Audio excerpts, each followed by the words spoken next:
సాధనలో రెండు అంశాలున్నాయి. ఒకటి అభ్యాసం, రెండవది మాస్టర్ సహాయం. అభ్యాసం కేవలం అభ్యాసిలో దైవకృపను ఆకర్షించటానికి అవసరమైన ఆంతరిక స్థితులను సృష్టించుకోవటానికి మాత్రమే ఉద్దేశించబడింది. స్వప్రయత్నం అవసరం, కానీ కేవలం స్వప్రయత్నం మాత్రమే సరిపోదు. దీనికి మాస్టర్ సహకారం కూడా తోడవాలి. నిజానికి మనకు అంతిమ ప్రయోజనాన్ని సాధించటానికి ముఖ్యంగా అవసరమైనది దైవకృపయే. కానీ సాధకుడి అంతరంగంలోని జటిల తత్వాల వలన తానే స్వయంగా దీనిని సాధించటం ఇంచుమించు దుర్లభమే. అందుకే మాస్టర్ సహాయం తప్పనిసరి. ప్రారంభ దశలో దైవకృప అభ్యాసిలోకి మాస్టర్ అనే మాధ్యమం ద్వారానే ప్రవహిస్తుంది.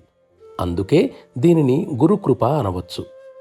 మాస్టర్ ద్వారా వచ్చినా లేక నేరుగా వచ్చినా రెండు సందర్భాల్లోనూ కూడా దైవ కృప మాత్రం అదే.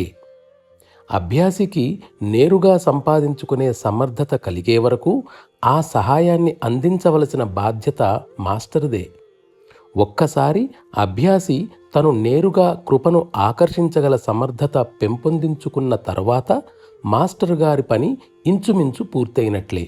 కానీ అభ్యాసి భద్రత కోసం అతడిపై మాస్టరు తన దృష్టి ఉంచవలసి వస్తుంది. వాస్తవానికి మాస్టరు చేయవలసిన అసలు పని ఇదే.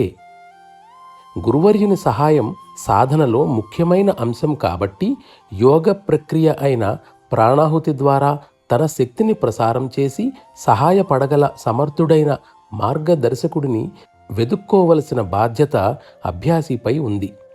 ఆశిస్తున్న పరిణామాన్ని సాధించటానికి ఇదే సమర్థవంతమైన సాధనం.